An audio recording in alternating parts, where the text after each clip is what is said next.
Hello बच्चों, my self Rahul Chhawra from Jain academy. और अपना इस थर्ड चैप्टर जो चल रहा था, उस थर्ड चैप्टर में काफ़ी कुछ अपन ने कंप्लीट कर लिया था। नेक्स्ट अपना जो टॉपिक आता है वो आता है व्हीटस्टोन ब्रिज। बड़ा ही इंपॉर्टेंट टॉपिक है, बड़ा ही सच्चा प्यारा अच्छा टॉपिक है व्हीटस्टोन ब्रिज। व्हीटस्टोन ब्रिज जो है वो एक्चुअल में क्या करता है, काम क्या है, फिर इसका कंस्ट्रक्शन देखेंगे, फिर इसकी वर्किंग देखेंगे किस तरह से काम करता है। तो व्हीटस्टोन ब्रिज का काम होता है किसी भी अननोन रेजिस्टेंस की वैल्यू को फाइंड आउट करना।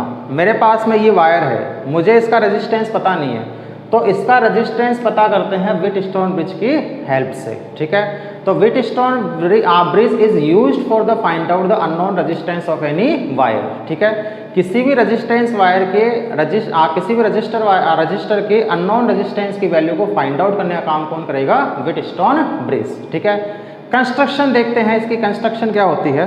कंस्ट्रक्शन को समझना, वर्किंग अपन ने वर्क देख लिया, इसका काम क्या होता है। नेक्स्ट अपन इसकी बात करते हैं कंस्ट्रक्शन। तो कंस्ट्रक्शन को समझो, कंस्ट्रक्शन में क्या होगा, इसमें 4 रेजिस्टेंसेज होते हैं। 4 रेजिस्टेंस कैसे, एक रेजिस्टेंस वायर मान लो ये है, ठीक है, एक रेजिस्टेंस वायर अपन ने मान लिया ये है, ठीक है, एक रेजिस्टेंस वायर अपन ने मान लिया ऐसे जा रहा है, ऐसे, ठीक है, और एक रेजिस्टेंस वायर अपन ने मान लिया वो कुछ ऐसे आ रहा है, इस तरह से, ठीक है, ऐसे। ये 4 रेजिस्टेंस वायर होते हैं। और यहाँ पर क्या लगा रखी है अपन ने, बैटरी लगा रखी है। ये एक बैटरी लग रही है मान लो ±V वोल्ट की। यहाँ पे अपन एक की लगा रखी है, ठीक है, जिसको अपन के से डिनोट करते हैं। और इसको फिर आगे अपन ने जोड़ रखा है इस पॉइंट से। समझ में आ रही चीज़, ये इसकी कंस्ट्रक्शन है। और यहाँ पे बीच में इन दोनों पॉइंट्स के बीच में, इन दोनों पॉइंट्स के बीच में लगता है अपना एक गैल्वेनोमीटर। ठीक है, अब गैल्वेनोमीटर क्या करता है वो चीज़ अभी बता देता हूँ। देखो 3 तरह की डिवाइसेस होती है, ठीक है, 3 तरह की डिवाइसेस कौन कौन सी। एक तो होती है वोल्ट मीटर, एक तो होती है वोल्ट मीटर, एक होता है एमीटर, एक होता है एमीटर, और एक होता है गैल्वेनोमीटर, एक होता है गैल्वेनोमीटर। ठीक है, 3 चीज़ें अपने पास में है, voltmeter, ammeter, galvanometer. Voltmeter किसको मेजर करेगा, वोल्टेज को, यानी कि पोटेंशियल डिफरेंस को। एमीटर किसको मेजर करेगा, करंट को। और गैल्वेनोमीटर किसको मेजर करता है, गैल्वेनोमीटर बताता है किसी भी वायर में करंट फ्लो हो रही है या नहीं हो रही है। गैल्वेनोमीटर की स्ट्रक्चर यदि देखोगे तो ऐसी कोई स्ट्रक्चर सी मिलेगी तुम्हें। ठीक है, लैब में एपरेटस पड़े हुए रहते हैं गैल्वेनोमीटर, यहाँ 2 टर्मिनल्स लगे हुए रहते हैं, यहाँ एक नीडल रहती है, नीडल हमेशा सेंटर में रहती है 0, इधर की तरफ कुछ वैल्यूज़ लिखी हुई रहेगी, इधर की तरफ कुछ वैल्यूज़ लिखी हुई रहेगी। जैसे ये गैल्वेनोमीटर है, वो गैल्वेनोमीटर अपन ने बना दिया। यदि इस वायर में करंट फ्लो होती है, ठीक है, तो मैंने इनके दोनों टर्मिनल्स को यहाँ पे और यहाँ से जोड़ रखा है ऐसे। ठीक है, तो करंट यदि मान लो ऐसे फ्लो हो रही है, यानी कि ऐसे फ्लो हो रही है, तो उस कंडीशन में डिफ्लेक्शन ऐसे हो जाएगा। करंट ऐसे फ्लो हो रही है तो डिफ्लेक्शन ऐसे हो जाएगा। करंट फ्लो नहीं हो रही है तो डिफ्लेक्शन कितना होगा, 0। ये जो नीडल है, उस नीडल में यदि डिफ्लेक्शन आ रहा है, इसका मतलब वायर में करंट फ्लो हो रही है, और डिफ्लेक्शन नहीं आ रहा है, इसका मतलब वायर में कोई करंट फ्लो नहीं हो रही है। तो गैल्वेनोमीटर का काम होता है किसी भी वायर में करंट को डिटेक्ट करना कि किसी भी वायर में करंट फ्लो हो रही है या नहीं हो रही है। क्लियर, तो गैल्वेनोमीटर से अपन को पता चल जाएगा कि किसी भी वायर में करंट फ्लो हो रही है या नहीं हो रही। अब वायर है, उसको हाथ लगा के थोड़ा देखोगे, ठीक है, कि करंट फ्लो हो रही है या नहीं हो रही, या तो चिपक जाओगे हाथ लगाओगे तो, ठीक है, या फिर करंट की वैल्यू कई बार बहुत कम होती है तो अपन को पता ही नहीं चलता कि इस वायर में करंट फ्लो हो रही है या नहीं हो रही। तो वो पता कौन लगाता है, गैल्वेनोमीटर लगाता है। तो किसी गैल्वेनोमीटर का फंक्शन क्या हो गया, it works that it detect the current in the wire. ठीक है, कि किसी वायर में करंट फ्लो हो रही है या नहीं हो रही, वो कैसे पता चले, गैल्वेनोमीटर से पता चले। तो अपने पास में 3 तरह की डिवाइसेस हो गई, वोल्ट मीटर, एमीटर और गैल्वेनोमीटर। तो अपन फिलहाल गैल्वेनोमीटर काम में ले रहे हैं। वोल्ट मीटर पोटेंशियल डिफरेंस को मेजर करता है, और एमीटर जो है वो करंट को मेजर करता है कि कितनी करंट फ्लो हो रही है। ठीक है, तो ये तो इसके फंक्शन हो गए। अब देखो इसमें क्या है, कंस्ट्रक्शन में इस तरह से अरेंजमेंट रहेगा 4 रेजिस्टेंसेस का, 1 2 3 4। इनको नाम कुछ भी दे सकते हैं। मैं इसको नाम दे देता हूँ P, इसको नाम दे देते हैं Q, इसको नाम दे देते हैं R, और इसको नाम दे देते हैं S। ठीक है, 4 रेजिस्टेंस कुछ भी मान लो, R1 R2 R3 R4 मान लो, जो मर्जी हो मान लो, उससे कोई फर्क नहीं पड़ेगा। ठीक है, इस पॉइंट को अपन हमेशा नाम देंगे A, इसको नाम देंगे B, इसको नाम देंगे C, और इसको नाम देंगे D, दे देंगे। की जो है की काम करती है ऑन और ऑफ करने का, कि वायर में करंट को यदि मैंने इसको डॉट हटा दिया तब ये ऑफ कंडीशन में, यानी कि अभी फिलहाल कोई करंट फ्लो नहीं हो रही, और मैंने यदि डॉट लगा दिया तो इसका मतलब अब वायर में करंट फ्लो होना शुरू हो गई। की क्या है, एक तरह से ऑन ऑफ करने का स्विच है, ठीक है, उसको अपन की बोलते हैं। तो ऑन ऑफ करने का स्विच है, डॉट लगा हुआ है, इसका ये सिंबल होता है की का, ठीक है। तो यदि डॉट लगा है तब तो ये ऑन कंडीशन में है, डॉट नहीं लगा है ऐसा है तब ये ऑफ कंडीशन में है। तो फिलहाल अपन ऑन कंडीशन में इसको कर देते हैं, ठीक है। अब समझो, अब क्या है, ये तो इसकी कंस्ट्रक्शन हो गई कि इसमें 4 रेजिस्टेंसेज है P Q R S। अब इन रेजिस्टेंस में से कोई भी 3 रेजिस्टेंस की वैल्यू अपन को पता होती है, कोई से भी 3, P Q R की वैल्यू पता है और मुझे S पता लगाना है, यानी कि मुझे इस वायर का रेजिस्टेंस पता लगाना है, तो मैं इसको यहाँ पे कनेक्ट कर दूंगा। इन तीनों का रेजिस्टेंस मुझे पता है कि P की वैल्यू कितनी है, Q की वैल्यू कितनी है, R की वैल्यू कितनी है, S की वैल्यू मुझे पता करनी है। समझ में आ रही चीज़? तो किसी भी अननोन रेजिस्टेंस की वैल्यू फाइंड आउट करने का काम कौन करता है, व्हिटस्टोन ब्रिज काम करता है, ठीक है। अब समझो, अब जान लो यहाँ से I करंट फ्लो हुई ऐसे, उसको 2 रास्ते मिले। मान लो इधर करंट गई I1 और इधर करंट कितनी गई I2, चली गई। अब I1 करंट को इधर 2 रास्ते मिले, इधर भी जा सकती है और इधर भी जा सकती है, कुछ पार्ट इधर जा सकता है, कुछ पार्ट इधर जा सकता है। ऐसे I2 करंट को भी 2 रास्ते मिले, कुछ पार्ट इधर जा सकता है, कुछ पार्ट इधर जा सकता है। समझ में आ रही चीज़? अब एक चीज़ अपन को पता है कि करंट हमेशा हाई पोटेंशियल से लो पोटेंशियल की तरफ फ्लो होती है, ठीक है। तो अब देखो, इस वायर में करंट ऐसे फ्लो होगी तो भी डिफ्लेक्शन आ जाएगा, इस वायर में करंट ऐसे फ्लो होगी तो भी डिफ्लेक्शन आ जाएगा, और जब कोई करंट फ्लो नहीं होगी तो इसमें कोई डिफ्लेक्शन नहीं आएगा। तो पहले मैं ये मान लूँ कि यदि VB की वैल्यू जो है वो यदि VD से ज़्यादा है, VB की वैल्यू यदि VD से ज़्यादा है, तब क्या होगा कि I1 का कुछ पार्ट जो है वो B से D की तरफ फ्लो होगा और बाकी पार्ट इधर से निकल जाएगा। यानी कि तब इस BD वायर में जो करंट फ्लो होगी वो किधर से किधर होगी, B से D की तरफ। और ये अपन को पता कैसे चलेगा, ये पता चलेगा गैल्वेनोमीटर में डिफ्लेक्शन के थ्रू, कि इसमें डिफ्लेक्शन आ जाएगा, इसका मतलब इस वायर में करंट फ्लो हो रही है। दूसरी कंडीशन मैंने मान ली कि यदि VD की वैल्यू जो है वो VB से ज़्यादा हो, ठीक है, VD की वैल्यू जो VB से ज़्यादा हो, यानी कि ये हाई पोटेंशियल पे है और ये लो पोटेंशियल पे है, तो अब क्या होगा, I2 का कुछ पार्ट जो वो इधर जाएगा, ठीक है, और बाकी इधर निकल जाएगा। तो I2 का कुछ पार्ट इसमें से फ्लो होने लग जाएगा, यानी कि फिर से क्या होगा, करंट कैसे फ्लो होगी इस कंडीशन में, D से B की तरफ, और इस कंडीशन में भी गैल्वेनोमीटर में क्या आएगा, डिफ्लेक्शन आएगा।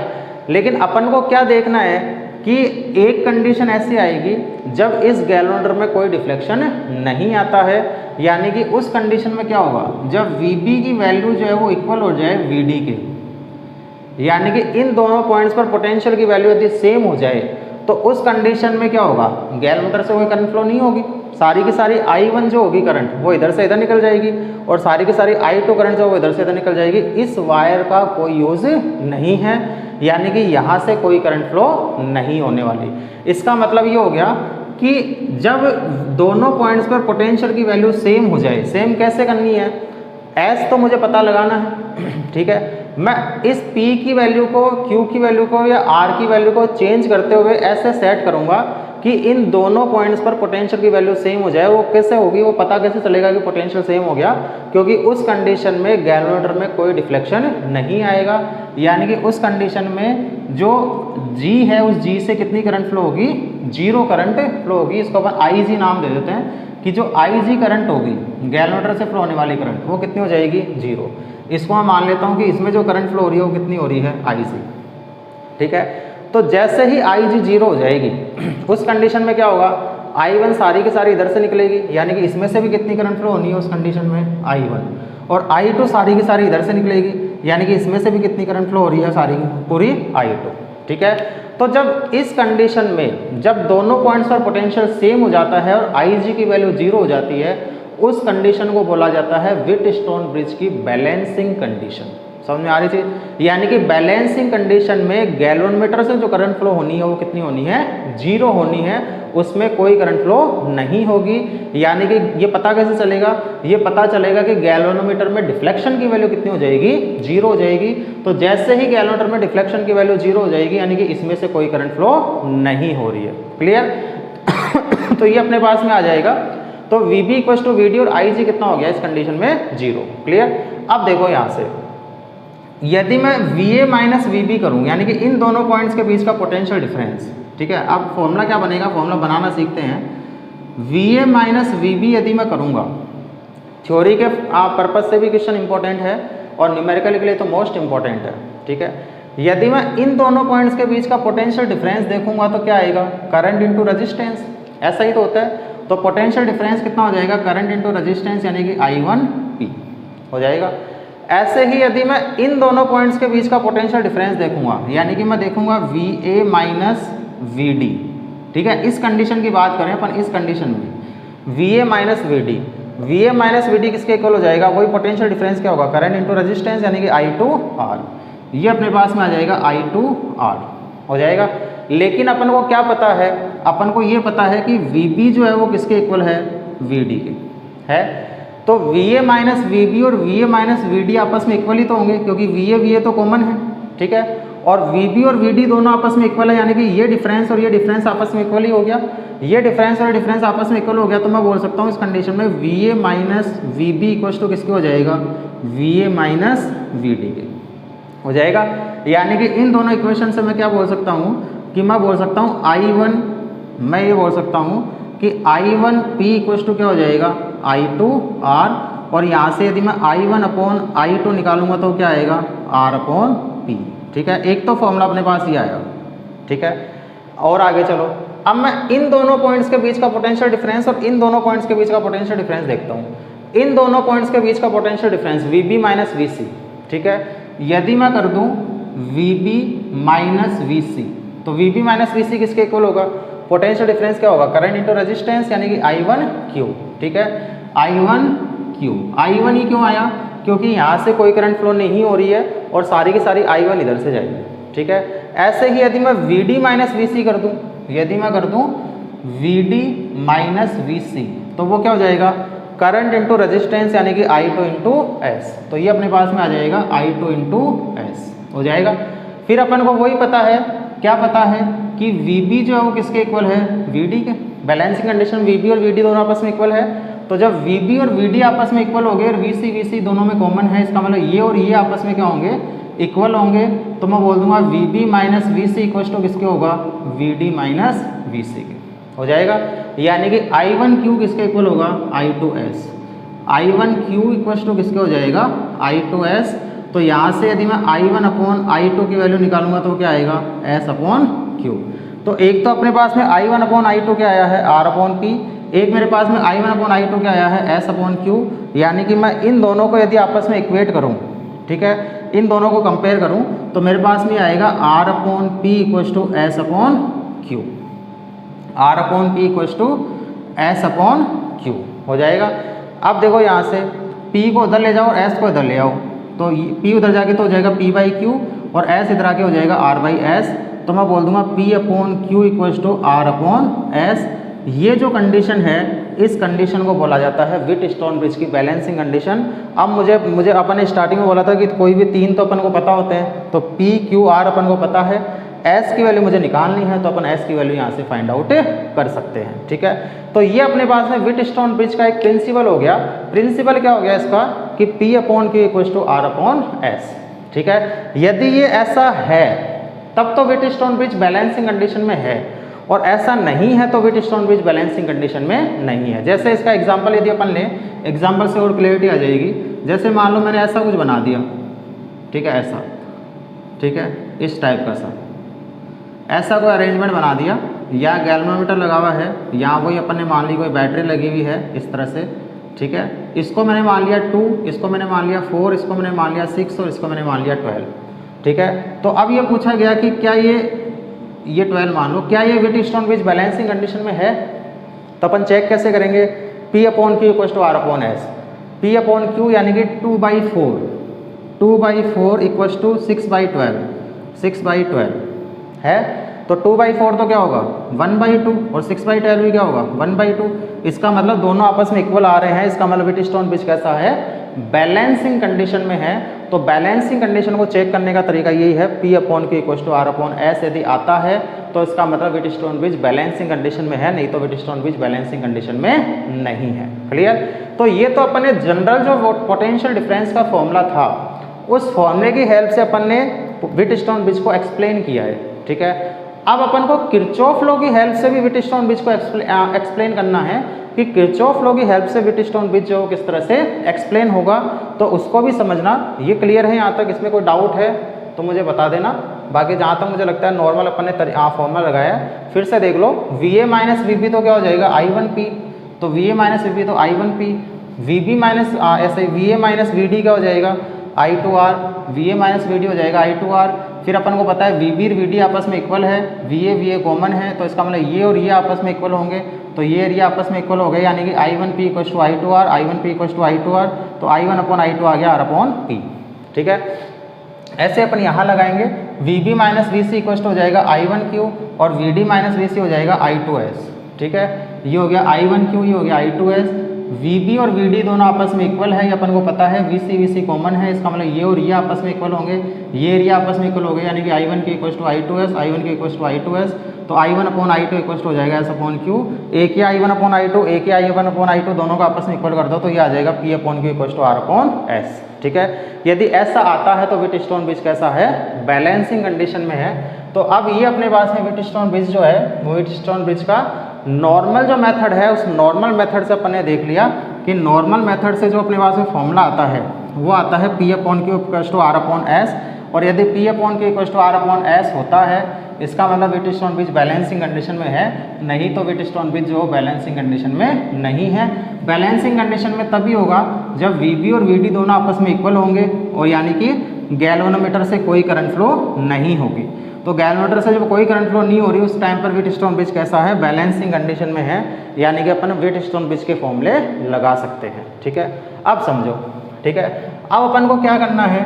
अब मुझे करना है explanation of Wheatstone bridge with the help of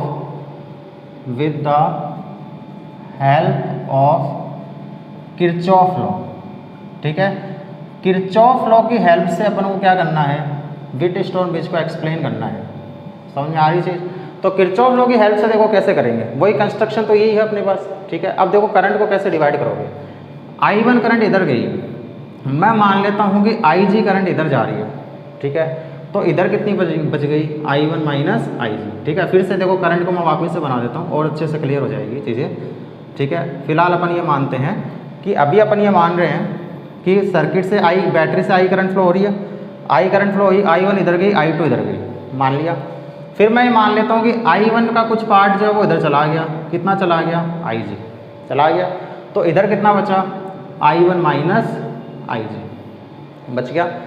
IG इधर आ रहा था, I2 भी इधर आ रहा था। जंक्शन रूल लगाएंगे तो जंक्शन रूल लगेगा किरचॉफ लॉ। ठीक है, तो जंक्शन रूल लगाएंगे तो इधर कितना जाएगा? I2 प्लस IG चला जाएगा। तो I1 माइनस IG और I2 प्लस IG वापस से मिलकर कितना बना देंगे? I बना देंगे। ठीक है, I1 प्लस I2 बना देंगे, और I1 प्लस I2 किसके इक्वल है? I के। ठीक है, भी माइनस का IG और प्लस का IG तो कैंसिल हो जाएगा, बचेगा क्या? I1 प्लस I2, और I1 प्लस I2 किसके इक्वल है? I के। ठीक है, अब देखो किरचॉफ लॉ कैसे लगाते हैं। एक तो अपने किरचॉफ लॉ लगा दिया, यहाँ पे जंक्शन लॉ लगा के। ठीक है, दूसरा समझो, वही क्लोज लूप लेना है। क्लोज लूप मैंने ले लिया, मान लो ABDA ऐसे। ठीक है, यदि मैंने क्लोज लूप लिया ABDA, समझना इस चीज़ को, तो ABDA में सारे पोटेंशियल ड्रॉप की एल्जेब्रिक सम क्या होना चाहिए? 0। यहाँ कितना पोटेंशियल ड्रॉप होगा? करंट इनटू रेजिस्टेंस, यानी कि I1P। तो एक तो अपने पास में आएगा I1P आ गया। फिर अपन आगे चले, गैल्वेनोमीटर का जो रेजिस्टेंस है वो मान लो G है। ठीक है, गैल्वेनोमीटर, एमीटर, वोल्टमीटर सबके कुछ ना कुछ रेजिस्टेंस होते हैं। तो गैल्वेनोमीटर का रेजिस्टेंस अपन ने मान लिया G है, तो यहाँ कितना पोटेंशियल ड्रॉप हुआ? IGG, करंट की डायरेक्शन में चल रहे हैं अपन, तो प्लस में हो जाएगा IGG हो जाएगा। फिर आगे चले, इधर की तरफ चलेंगे, करंट ऐसे फ्लो हो रही है, तो ये जो पोटेंशियल ड्रॉप आएगा I2R, वो प्लस में आएगा माइनस में आएगा? प्लस माइनस में, क्योंकि अपन ऐसे चल रहे हैं, करंट ऐसे आ रही है, तो I2R। ठीक है, ये हो जाएगा माइनस का I2R। वापस अपन A पे पहुंच के इक्वल टू क्या हो जाएगा? 0। क्लियर? तो अब एक तो इक्वेशन ये बन गई। दूसरी देखो, एक और मैंने क्लोज लूप लिया BCDB।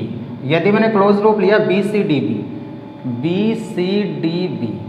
ठीक है, ये मैंने क्लोज लूप लिया, तो मैं इधर की तरफ चल रहा हूँ, करंट भी ऐसे ही आ रही है, यानी कि बोल दूँ करंट इंटू रेजिस्टेंस, यानी कि I1 minus IG into Q। अपन बोलेंगे I1 minus IG into Q हो जाएगा। फिर मैं इधर चल रहा हूँ, करंट ऐसे आ रही है तो माइनस में आएगा क्या, I2 plus IG into S, तो ये आ जाएगा माइनस में, क्योंकि अपन ऐसे चल रहे हैं, करंट ऐसे आ रही है, तो माइनस में क्या हो जाएगा I2 plus IG into S. ठीक है, फिर अपन ऐसे चल रहे हैं, करंट ऐसे आ रही है, यानी कि IG इंटू जी क्या होगा माइनस में, तो माइनस में हो जाएगा IG into G equal to क्या हो जाएगा 0 हो जाएगा। अब देखो यहाँ से इसको ओपन कर लो चाहे, या ओपन कर लो, I1 Q minus IG Q minus I2s minus IGS minus IG equal to क्या हो गया 0। एक तो इक्वेशन मेरे पास में ये आई, सॉरी इसको नाम दे देंगे 2, और एक इक्वेशन अपने पास में ये आई 1। ठीक है, लेकिन ये किरचॉफ लॉ अपन ने लगा दिया, लेकिन बैलेंसिंग कंडीशन में अपन को भी पता होता है कि व्हीटस्टोन ब्रिज में गैल्वेनोमीटर से कोई करंट फ्लो नहीं होती है, यानी कि बैलेंसिंग कंडीशन में IG की वैल्यू क्या होगी 0। तो बैलेंसिंग कंडीशन में जब IG इक्वल टू 0 होगा तो फ्रॉम इक्वेशन 1 एंड 2, इक्वेशन 1 और 2 में IG की वैल्यू 0 पुट कर दो, IG 0 पुट करेंगे तो यहाँ तो बचेगा क्या I1P minus I2R, I1P minus I2R क्या हो जाएगा 0, ये तो 0 हो गया, तो I1P माइनस I2R क्या हो जाएगा 0। I2R को उधर ले जाओ तो ये बनेगा I1P equal to I2R, I2 को नीचे ले आओ, P को उधर ले जाओ, तो I1 अपॉन I2 किसके इक्वल हो गया R अपॉन P। एक तो इक्वेशन अपने पास ये बनी, इसको अपन नाम देंगे इक्वेशन नंबर 3। ठीक है, और देखो यदि मैं इक्वेशन सेकंड की बात करूं, सेकंड में देखो, सेकंड में क्या है, सेकंड में IG 0 हो जाएगा, तो बचेगा क्या यहाँ पे, इक्वेशन सेकंड से देखेंगे तो यहाँ तो बचेगा I1Q। ठीक है, ये 0 हो गया, माइनस का I2s माइनस का I2s, ये 0 हो गया, ये 0 हो गया, क्योंकि IG 0 है तो इक्वल टू क्या हो जाएगा 0। ठीक है, इस I2s को उधर ले जाओ तो I1Q इक्वल टू हो जाएगा I2s, I2 को नीचे ले आओ तो I1 upon I2 equal to हो जाएगा S अपॉन Q। ठीक है, ये इक्वेशन अपने पास में आ जाएगी 4। तो फिर अपन बोलेंगे फ्रॉम इक्वेशन कौन सी 3 एंड 4, 3 और 4 से देखो रेशो को आपस में इक्वल कर दो, तो R upon P equal to किसके आएगा S अपॉन Q। तो अपन ये बोलेंगे R upon P equal to S upon P equal to S upon Q। P को उधर ले आओ, S को नीचे ले आओ, तो इधर जाके हो जाएगा P अपॉन Q, एक तो हो गया P upon Q equal to, और S नीचे आ जाएगा यानी कि R अपॉन S। तो वही व्हीटस्टोन ब्रिज की बैलेंसिंग कंडीशन आ जाएगी P upon Q equal to R upon S। तो P upon Q equal to R upon S आई है, वही व्हीटस्टोन ब्रिज की बैलेंसिंग कंडीशन आ गई। तो फर्स्ट मेथड तो अपन ने किया था नॉर्मल ओम्स लॉ लगा के, जहाँ पोटेंशियल इक्वल टू क्या होता है करंट इनटू रेजिस्टेंस, और सेकंड अपन ने किया है किरचॉफ लॉ की हेल्प से। तो दोनों ही पूछे जाते हैं एग्जाम के अंदर, कई बार नॉर्मली पूछ रहे, कुछ भी नहीं दे रखा तो अपन नॉर्मल मेथड से करना है, और यदि किरचॉफ लॉ से पूछा गया है तो फिर अपन को इस तरह से किरचॉफ लॉ अप्लाई करना है। किरचॉफ लॉ इंपॉर्टेंट लॉ था, कल अपन ने बहुत सारे क्वेश्चंस देखे थे किरचॉफ लॉ के ऊपर, तो अब मुझे लगता नहीं यदि वो क्वेश्चन क्लियर है तो फिर यहाँ पे कोई दिक्कत आने वाली है, क्योंकि इसमें तो बहुत सिंपल तरीका से चीज़ें सोल्व हुई है। ठीक है, इसमें तो कोई ऐसी कोई लंबी चौड़ी कैलकुलेशन हुई ही नहीं है। ठीक है, तो ये अपने पास में व्हीटस्टोन ब्रिज जो है उसका न्यूमेरिकल पोर्शन जो है वो कंप्लीट हो गया।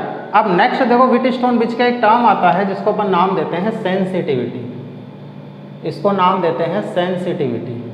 ठीक है, सेंसिटिविटी क्या होती है, कोई भी ऑब्जेक्ट बहुत सेंसिटिव है, ये कैसे पता चले, जैसे मान लो मैं बहुत सेंसिटिव हूँ, मैं बहुत सेंसिटिव, कोई मुझे जरा सा टच भी करेगा तो मैं यूँ हो जाऊँगा। ठीक है, यानी कि मैं बहुत ज़्यादा क्या हूँ सेंसिटिव हूँ, और कोई मेरे इस तरह से भी कर देगा तो भी मुझे कुछ नहीं हो रहा, तो इसका मतलब मैं कोई सेंसिटिव नहीं हूँ। इसका मतलब क्या हो गया कि जरा सा भी यदि किसी को छेड़ दिया जाए तो वो यदि अपने आप में रिएक्शन करने लग जाता है तो इसका मतलब क्या है, वो बहुत सेंसिटिव है, और यदि बहुत ज़्यादा छेड़ दिया तब भी कोई रिएक्शन नहीं हो रहा है, इसका मतलब सेंसिटिव नहीं है। तो व्हीटस्टोन ब्रिज में भी कुछ ऐसी ही कंडीशन होती है। अपन ये बोल रहे हैं कि P upon Q equal to R upon S होता है। जैसे अपन एक क्वेश्चन लिया था, एक क्वेश्चन क्या लिया था, जैसे मान लो ये अपन एक क्वेश्चन लिया था यहाँ पे इस तरह का एक, ठीक है ऐसे, ठीक है बैटरी नहीं लगा रहा, 2 4 6 12, ठीक है, और यहाँ पे क्या लगाया था अपन ने गैल्वेनोमीटर लगा दिया था। अब देखो इसमें अभी फिलहाल क्या है, बैलेंसिंग कंडीशन है, यहाँ से कोई करंट फ्लो नहीं हो रहा, मैंने इस 2 ओम को जरा सा चेंज कर दिया, 1.99 भी कर दिया, ठीक है, 1.99 यानी कि 0.01 से ही यदि मैंने चेंज किया तो गैल्वेनोमीटर में यदि डिफ्लेक्शन आना शुरू हो जाता है, इसका मतलब ये व्हीटस्टोन ब्रिज कैसा है, हाईली सेंसिटिव व्हीटस्टोन ब्रिज है, ठीक है। यानी कि किसी भी रेजिस्टेंस को हल्का सा भी चेंज करने पर यदि गैल्वेनोमीटर में डिफ्लेक्शन आ जाता है, इसका मतलब वो बहुत हाई सेंसिटिव व्हीटस्टोन ब्रिज है। और मान लो इसको 2 को मैंने 1.5 तक भी कर दिया तो भी इस पर कोई फर्क नहीं पड़ा, ठीक है, इसमें करंट फ्लो हो ही नहीं रही, इसका मतलब इसमें कोई डिफ्लेक्शन नहीं आया, इसका मतलब ये कैसा है, लो सेंसिटिव व्हीटस्टोन ब्रिज है। तो सेंसिटिविटी क्या है, sensitivity is the deflection in galvanometer when A small changes in any one of resistance. किसी भी एक रेजिस्टेंस में यदि मैं स्मॉल चेंज भी कर देता हूँ तो भी गैल्वेनोमीटर में यदि डिफ्लेक्शन शो हो जाता है, इसका मतलब व्हीटस्टोन ब्रिज इसको पता चल गया कि अनबैलेंस कंडीशन में हो गया, क्योंकि मैंने इसको 1.99 कर दिया तो अनबैलेंस तो हो गया, ये तो अपन को पता चल गया, ये तो अपन को पता है कि अनबैलेंस हो गया, लेकिन ये भी तो बताए कि अनबैलेंस हुआ है, तो ये बता रहा है, इसका मतलब क्या हो गया कि हाईली सेंसिटिव है। और ये नहीं बता पा रहा, लेकिन अपन को पता है कि अनबैलेंस तो हो गया, लेकिन फिर भी गैल्वेनोमीटर में डिफ्लेक्शन नहीं आ रहा है, यानी कि ये बता नहीं पा रहा कि ये अनबैलेंस हो चुका है, तो इसका मतलब ये लो सेंसिटिव व्हीटस्टोन ब्रिज है, ठीक है। तो सेंसिटिविटी क्या हो गई एक तरह से कि यदि किसी भी एक रेजिस्टेंस में माइनर सा चेंज करने पर भी यदि गैल्वेनोमीटर में डिफ्लेक्शन आ जाता है, यानी कि व्हीटस्टोन ब्रिज अपनी बैलेंसिंग से अनबैलेंसिंग कंडीशन को अचीव कर लेता है, तो इसका मतलब ये हाईली सेंसिटिव व्हीटस्टोन ब्रिज है। तो अब ये पूछा जाता है कि व्हीटस्टोन ब्रिज के हाई सेंसिटिव होने के लिए क्या क्या फैक्टर्स काम करते हैं, कि कब व्हीटस्टोन ब्रिज बहुत ज़्यादा सेंसिटिव होता है। तो एक चीज़, ये क्वेश्चन बहुत बार आ चुका है, what is the maximum sensitivity condition for Wheatstone bridge, ठीक है। व्हीटस्टोन ब्रिज की मैक्सिमम सेंसिटिविटी कंडीशन कब हो सकती है, जब P = Q = R = S हो। यदि ऐसा है, यानी कि चारों रेजिस्टेंस आपस में इक्वल है, तो उस कंडीशन में व्हीटस्टोन ब्रिज जो है वो क्या है, मैक्सिमम सेंसिटिव है। इस कंडीशन में व्हीटस्टोन ब्रिज मैक्सिमम सेंसिटिव है। तो मैक्सिमम सेंसिटिविटी होने की कंडीशन क्या है, जब P, Q, R और S चारों रेजिस्टेंस क्या हो, आपस में सेम हो, उस कंडीशन में व्हीटस्टोन ब्रिज जो है वो मैक्सिमम सेंसिटिव कंडीशन में रहता है, ठीक है। ये तो सेंसिटिविटी की बात हो गई। अब ये है कि व्हीटस्टोन ब्रिज के एडवांटेज क्या क्या है, ठीक है, एडवांटेज हो व्हीटस्टोन ब्रिज। तो एडवांटेज देखो, एडवांटेज जैसे मैंने ये बैटरी लगाई है, लगा दी, इस बैटरी का इंटरनल रेजिस्टेंस होगा, कोई भी ऐसी बैटरी नहीं होती जिसका इंटरनल रेजिस्टेंस नहीं होता, क्योंकि अपन ने देखा था केवल आइडियल सेल का इंटरनल रेजिस्टेंस जो होता है वो कैसा होता है, 0 होता है। इसका मतलब और कोई भी सेल है तो उसका कोई ना कोई इंटरनल रेजिस्टेंस होगा, क्योंकि आइडियल तो अपने आप में कुछ होता ही नहीं है, तो इसका मतलब इसका कोई ना कोई इंटरनल रेजिस्टेंस होगा, ठीक है। अब मैं हाई इंटरनल रेजिस्टेंस की बैटरी लगाऊं चाहे लो इंटरनल रेजिस्टेंस की बैटरी लगाऊं, बैलेंसिंग कंडीशन पे कोई इफेक्ट नहीं आएगा। जब तक मैं, देखो एक चीज़ ध्यान रखो, जब तक PQRS को चेंज नहीं करते हो ना, व्हीटस्टोन ब्रिज में कुछ भी कर दो, जब तक PQRS चेंज नहीं होता है, चाहे तो बैटरी को चेंज करो, चाहे की को चेंज करो, चाहे एमीटर को चेंज करो, चाहे वोल्ट मीटर को चेंज करो, चाहे गैल्वेनोमीटर को चेंज करो, कुछ भी कर दो, व्हीटस्टोन ब्रिज की बैलेंसिंग कंडीशन पर कोई इफेक्ट नहीं आता है। यानी कि ना तो बैटरी पे डिपेंड करता है, मान लो यहाँ मैंने कोई एमीटर लगा रखा है करंट को मेजर करने के लिए, एमीटर के ऊपर भी डिपेंड नहीं करता। मान लो मैंने कोई भी 2 पॉइंट्स के बीच में एक वोल्ट मीटर वो लगा रखा है, तो वोल्ट मीटर के ऊपर भी डिपेंड नहीं करता, गैल्वेनोमीटर के ऊपर भी डिपेंड नहीं करता, किसी का भी डिपेंड नहीं करता, जब तक अपन ने PQRS को नहीं छेड़ा है। समझ में आ रही चीज, यानी कि P/Q = R/S जब तक अपन नहीं छेड़ रहे हैं, तब तक व्हीटस्टोन ब्रिज बैलेंसिंग कंडीशन में ही रहेगा। चाहे तो लो इंटरनल रेजिस्टेंस की बैटरी लगाओ, चाहे हाई के लगाओ, चाहे एमीटर लगाओ हाई रेजिस्टेंस का, चाहे लो रेजिस्टेंस का, चाहे वोल्ट मीटर लगाओ हाई रेजिस्टेंस का, लो रेजिस्टेंस का, चाहे गैल्वेनोमीटर लगाओ हाई रेजिस्टेंस का, लो रेजिस्टेंस का, व्हीटस्टोन ब्रिज की बैलेंसिंग कंडीशन में कोई इफेक्ट नहीं आता। तो एडवांटेज क्या हो गया, एक तो इसके बैटरी के या सेल के इंटरनल रेजिस्टेंस के ऊपर डिपेंड नहीं करता है। सेकंड क्या हो गया, वोल्ट मीटर और एमीटर के रेजिस्टेंस पर भी डिपेंड नहीं करता है। थर्ड क्या हो गया, गैल्वेनोमीटर के रेजिस्टेंस पर भी डिपेंड नहीं करता है। एक और लास्ट मोस्ट इंपॉर्टेंट क्या है वो चीज़ समझना, यदि मैं गैल्वेनोमीटर और बैटरी की पोजीशन को आपस में इंटरचेंज कर दूं तो क्या व्हीटस्टोन ब्रिज अनबैलेंस हो जाएगा, वो चीज़ अपन को देखनी है। यानी कि यहाँ तो मैं बैटरी लगा दूँ, यानी कि इन दोनों पॉइंट्स के बीच तो मैं बैटरी लगा दूँ और इन दोनों पॉइंट्स के बीच में मैं सेल गैल्वेनोमीटर लगा दूँ, तो क्या व्हीटस्टोन ब्रिज अनबैलेंस हो जाएगा, वो चीज़ अपन को देखनी है। तो उसको देखना, वो मोस्ट इंपॉर्टेंट है, कई बार क्वेश्चन आ चुका है that what does happen when the battery and galvanometer interchange from its position.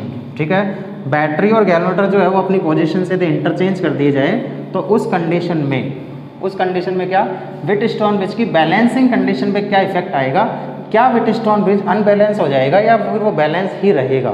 तो एक क्वेश्चन से इस चीज़ को देखेंगे, क्वेश्चन अपना वही ले लेते हैं जो अभी अपन लिए, या कुछ नया क्वेश्चन ले लेते हैं, कुछ नया हो जाएगा, नए ही पसंद है लोगों को आजकल, तो अपन भी कुछ नया ले लेते हैं।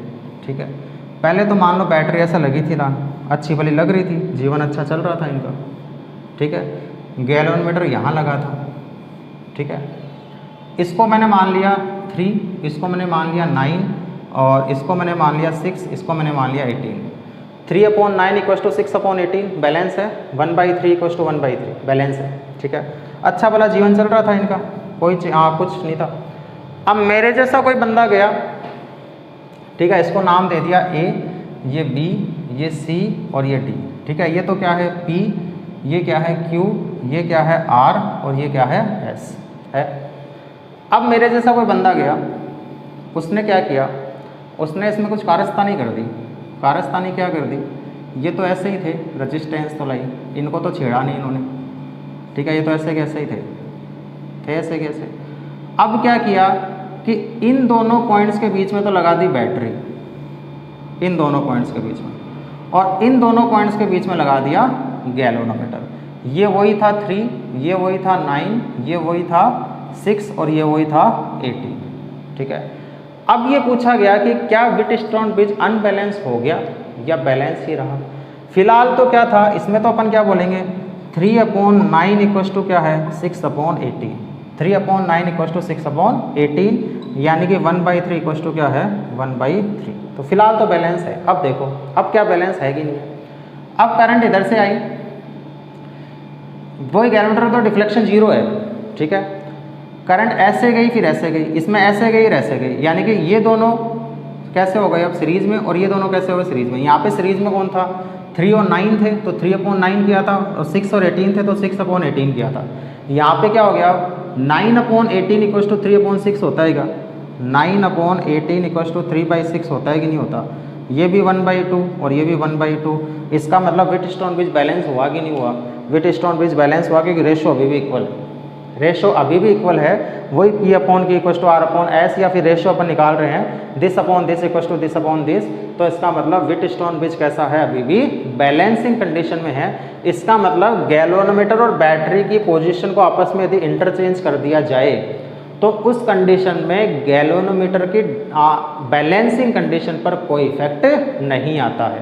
ठीक है, यदि पहले से व्हिटस्टोन ब्रिज बैलेंसिंग कंडीशन में है और मैंने अब यदि गैल्वेनोमीटर और बैटरी की पोजीशन को आपस में इंटरचेंज कर दिया तो उस कंडीशन में गैल्वेनोमीटर की बैलेंसिंग कंडीशन पर कोई इफेक्ट नहीं आता है। ये क्वेश्चन बहुत बार आ चुका है that what will be effect on the balancing condition of the Wheatstone bridge when we interchange the position of the battery and galvanometer.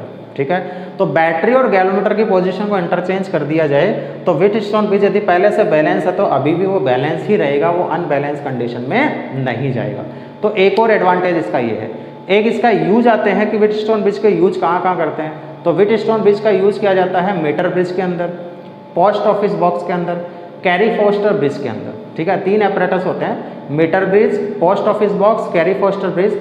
इन 3 के अंदर अपन व्हिटस्टोन ब्रिज जो है उसका यूज किया जाता है। क्लियर है, यहाँ तक कोई डाउट है किसी के? तो ये अपना व्हिटस्टोन ब्रिज और उससे रिलेटेड कुछ पॉइंट्स थे। एडवांटेज क्या क्या, सेंसिटिविटी क्या थी, सेंसिटिविटी ये थी कि P/Q/R/S चारों रेजिस्टेंस यदि आपस में इक्वल होंगे तो मैक्सिमम सेंसिटिव रहेगा। एक ये क्वेश्चन है। दूसरा, किसी में भी चेंज कर दो, चाहे गैल्वेनोमीटर में चेंज करो, चाहे एमीटर में चेंज करो, चाहे वोल्ट मीटर में चेंज करो, चाहे बैटरी में चेंज करो, बैलेंसिंग कंडीशन पर कोई इफेक्ट नहीं आएगा। थर्ड, गैल्वेनोमीटर और वोल्ट मीटर के पोजीशन को यदि आपस में इंटरचेंज कर दिया तो भी बैलेंसिंग कंडीशन पर कोई इफेक्ट नहीं आएगा। फोर्थ, इसका यूज किया जाता है Carey Foster bridge, metre bridge और पोस्ट ऑफिस बॉक्स। अपने कोर्स में केवल मीटर ब्रिज है तो अपना नेक्स्ट जो टॉपिक आएगा वो नेक्स्ट टॉपिक अपना मीटर ब्रिज ही रहेगा। तो ये अपना व्हिटस्टोन ब्रिज जो यहाँ पे कंप्लीट हो गया। इससे रिलेटेड न्यूमेरिकल्स भी अपन देख लेंगे। अभी पहले अपन मीटर ब्रिज को देखते हैं कि मीटर ब्रिज क्या चीज़ है। चलिए, नेक्स्ट अपने पास में जो टॉपिक है वो है मीटर ब्रिज। ठीक है, मीटर ब्रिज जो है पहले उसका काम देखते हैं क्या करता है। मीटर ब्रिज वही करता है जो व्हीटस्टोन ब्रिज कर रहा था। व्हीटस्टोन ब्रिज भी अननोन रेजिस्टेंस की वैल्यू को फाइंड आउट करने का काम करता है।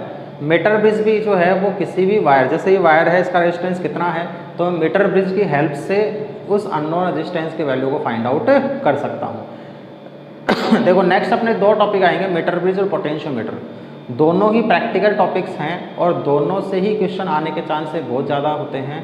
थ्योरेटिकल क्वेश्चन भी बनते हैं और न्यूमेरिकल क्वेश्चन भी बनते हैं, और तुम्हारे 12th के अंदर वो प्रैक्टिकल्स के अंदर भी है मीटर ब्रिज और पोटेंशियोमीटर। तो बड़े ही इंपॉर्टेंट टॉपिक है प्रैक्टिकल एस्पेक्ट से भी, थ्योरेटिकल एस्पेक्ट से भी। और IIT के अंदर, नीट के अंदर जो क्वेश्चंस आते हैं आजकल प्रैक्टिकल टॉपिक्स पे क्वेश्चन ज़्यादा आते हैं, जैसे मीटर ब्रिज हो गया, पोटेंशियोमीटर हो गया, वर्नियर कैलिपर हो गया, स्क्रू गेज हो गया। तो ये कुछ प्रैक्टिकल डिवाइसेस हैं जिससे रिलेटेड क्वेश्चन ज़्यादा आते हैं, क्योंकि इनका यूज़ आना चाहिए कि इनको किस तरह से यूज़ किया जाता है।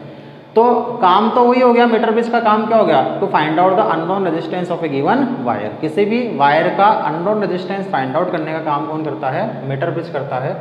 प्रिंसिपल क्या होता है इसका, प्रिंसिपल की बात करें तो प्रिंसिपल क्या होगा, ये किस पे बेस्ड है, ये व्हीटस्टोन ब्रिज के ऊपर ही बेस्ड है। ठीक है, व्हीटस्टोन ब्रिज के ऊपर ही बेस्ड है। व्हीटस्टोन ब्रिज जैसे काम करता है उसी का फॉर्मूला अपन यहाँ पे मीटर ब्रिज के अंदर भी काम में लेंगे। तो metre bridge is based on the Wheatstone bridge. ठीक है, अब देखते हैं इसकी कंस्ट्रक्शन, जो मेन इंपॉर्टेंट है, कंस्ट्रक्शन और वर्किंग। ठीक है, कंस्ट्रक्शन को देखो कैसा होगा। ठीक है, समझना इस चीज़ को, इसमें जैसे जैसे बना रहा हूँ वैसे वैसे समझते हो चलना। इसमें दो एल शेप की इस तरह से ब्लेड्स लगी हुई होती है ऐसे। ठीक है, ये एक एल शेप की ब्लेड है। ठीक है, बीच में एक स्ट्रेट ब्लेड होती है कॉपर की। ठीक है, सारी कॉपर की ब्लेड्स है, ये कॉपर की स्ट्रेट ब्लेड है, और यहाँ पर भी एक एल शेप की ब्लेड लगी हुई होती है ऐसे।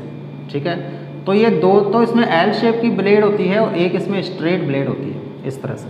ठीक है, इन दोनों ब्लेड्स के बीच में, इन दोनों ब्लेड्स के बीच में एक वायर लगा हुआ रहता है। ये मैंने एक वायर लगा दिया इन दोनों पॉइंट्स के बीच में। पेन दो सा ले लेते हैं अच्छे से, क्लियरिटी क्लियर हो जाएगा। तो इन दोनों पॉइंट्स के बीच में ये क्या लगा हुआ है, एक वायर लगा हुआ है। लग रहा है वायर दिख रहा है सबको, सीधा वायर होता है, थोड़ा सा मुड़ गया अपना, बाकी होता सीधा ही है। ठीक है, तो स्ट्रेट वायर होता है जिसकी लेंथ जो होती है वो 1 मीटर होती है। तो लेंथ 1 मीटर है इस वायर की, इसलिए अपन इसको क्या बोलते हैं, मीटर ब्रिज बोलते हैं। 1 मीटर लेंथ की वायर है। इन पॉइंट्स को नाम दिया जाता है, ये जो पॉइंट है इसको नाम देते हैं ए पॉइंट और इसको नाम देते हैं सी पॉइंट, दे दिया। ठीक है, पूरे ब्लेड के ऊपर जितने पॉइंट्स आएंगे सब ए ही रहेंगे। ऐसे इस ब्लेड के ऊपर जितने पॉइंट्स आएंगे सारे के सारे क्या रहेंगे, सी पॉइंट्स रहेंगे। तो ये पॉइंट भी सी है, ये पॉइंट भी सी है, इसमें भी ये पॉइंट ए है, ये पॉइंट ए है, इसमें ये पॉइंट्स और ये पॉइंट्स। ठीक है, तो दो तो कॉपर की एल शेप की ब्लेड्स होती है और एक कॉपर की स्ट्रेट ब्लेड रहती है। इन दोनों एल शेप की ब्लेड्स के बीच में एक वायर लगा होता है 1 मीटर लेंथ का। इस वायर के स्पेसिफिकेशन क्या है वो अपन देख लेंगे। फिर उसके बाद में देखो, ए पॉइंट और सी पॉइंट के बीच में ये वाला पॉइंट भी ए है और ये वाला पॉइंट भी सी है। ठीक है, तो ए पॉइंट और सी पॉइंट के बीच में क्या लगा हुआ रहता है, एक तो बैटरी लगी हुई रहेगी ±20 वोल्ट की, एक की लगी हुई रहेगी। ठीक है, की लगा दिया और उसको मैंने किससे जोड़ दिया, इस सी पॉइंट से जोड़ दिया। तो ए और सी के बीच में क्या लगी है, एक बैटरी और की लगी हुई है। फिर उसके बाद में ये पॉइंट जो है, इस पॉइंट को नाम देते हैं डी पॉइंट, दे दिया डी पॉइंट। ठीक है, अब ए और डी के बीच में जो लगा हुआ रहता है वो लगा हुआ रहता है एक रेजिस्टेंस बॉक्स। ठीक है, ए और डी के बीच में लगा हुआ रहता है रेजिस्टेंस बॉक्स, जिसका रेजिस्टेंस मान लो R है। और ऐसे ही डी और सी पॉइंट के बीच में एक रेजिस्टेंस लगा हुआ रहता है जिसको S नाम देते हैं। ये वो रेजिस्टेंस है जिसकी वैल्यू अपन को फाइंड आउट करनी है। तो जिस रेजिस्टेंस की वैल्यू फाइंड आउट करनी होती है उसको डी और सी पॉइंट के बीच में लगाते हैं। ये पॉइंट सी है, ये भी सी है और ये भी सी है। ठीक है, तो डी और सी पॉइंट के बीच में अपन ने क्या लगाया है, एक रेजिस्टेंस बॉक्स लगाया है। ऐसे ही डी पॉइंट से एक गैल्वेनोमीटर निकलता है और गैल्वेनोमीटर फिर किससे जुड़ता है, जॉकी से जाके जुड़ता है। ये जॉकी है इस टाइप की सी। ठीक है, इस जॉकी को अपन वायर के ऊपर अलग अलग पॉइंट्स के ऊपर टच करवा सकते हैं। ठीक है, इसको इधर उधर मूव करवा सकते हैं। ठीक है, ये सारा के सारा जो अरेंजमेंट होता है ये सारा के सारा अरेंजमेंट रहता है एक वुडन बॉक्स के ऊपर, ठीक है। एक वुडन बॉक्स बनाना चाहो तो बना सकते हो, कि मैं ये मान लेता हूँ, जैसे मान लो अपन एक ग्रीन कलर का वुडन बॉक्स बना लेते हैं, तो ये सारा के सारा जो अरेंजमेंट है वो अरेंजमेंट किसके ऊपर लगा हुआ है, ये सारा के सारा अरेंजमेंट लगा हुआ है एक वुडन बॉक्स के ऊपर, ठीक है। इसको भी ले लेते हैं, बाकी ये जैसे बाहर रहते हैं वैसे तो ये पूरा एक वुडन बॉक्स है। थोड़ा सा डायग्राम अजीब सा हो जाएगा इसलिए मैंने बनाया नहीं है, तो इसको हटा ही देते हैं। तो ये सारा के सारा जो अरेंजमेंट होता है वो अरेंजमेंट किसके ऊपर रहेगा, एक वुडन बॉक्स के ऊपर रहेगा। बस इस चीज़ को ध्यान रखना है कि सारा के सारा अरेंजमेंट किसके ऊपर है, एक वुडन बॉक्स के ऊपर लगा हुआ है, ठीक है। अरे ब्लेड लगी है तो ब्लेड कहीं तो कसी जाएगी, ऐसे तो ना ब्लेड हवा में लटकी हुई है, ठीक है। तो ब्लेड हवा में थोड़ा लटकी है, तो ये सारे के सारा अरेंजमेंट किसके ऊपर लगा हुआ है, एक वुडन बॉक्स के ऊपर लगा हुआ है। अब इसको समझो, इसमें क्या है, तो ये तो अपन ने इस तरह से इसमें बना दिया, ठीक है। अब इसको यदि देखना चाहते हो तो मैं इसको दिखा देता हूँ कि एक्चुअल में मीटर ब्रिज जो है वो अपना कैसा होता है। अपने पास मीटर ब्रिज है, देखो इसको, ये रहा, ठीक है। ये कोई गिटार नहीं है, ये एक तरह का मीटर ब्रिज है ऐसा, ठीक है। अब देखो इसको समझना, एक ये एल शेप, ये एल है पूरा, ये यहाँ पे से ब्लेड अपने पास है नहीं, तो ये मानो ये तो एक पूरी एल शेप की ब्लेड हो गई ये वाली, ठीक है। ये वाली हो गई, बीच में क्या हो गई, एक ये स्ट्रेट ब्लेड हो गई, वही 3 पॉइंट इसमें लगे हुए हैं, तो मैंने भी 3 पॉइंट इसमें लगा दिए। ये एक स्ट्रेट ब्लेड हो गई, एक ये 3 पॉइंट्स हो गए। फिर एक ये वाली एल शेप की ब्लेड लगी हुई है, इसमें भी वही 3 पॉइंट है, 1 2 3, ठीक है। तो ये एक एल शेप की ब्लेड हो गई, इसमें वही पॉइंट्स है 1 2 3, ठीक है। उसके बाद में ये एक वायर दिख रहा होगा सबको, ये वाला, ये देखो यहाँ से ये एक वायर दिख रहा है, वो इस ए पॉइंट और सी पॉइंट के बीच में जुड़ा हुआ है। तो ये मैंने एक वायर बना दिया ए पॉइंट और सी पॉइंट के बीच में, क्लियर। और इस पे देखो एक स्केल वो लगा हुआ है ये वाला, ठीक है। इस वायर के साथ में, इस वायर के साथ में एक स्ट्रेट लगा हुआ है, स्केल लगा हुआ है जो 1 मीटर लेंथ का है, यानी कि 100 सेंटीमीटर लेंथ का है, क्योंकि वायर जो है वो भी कितना है, 1 मीटर लेंथ का है, ठीक है।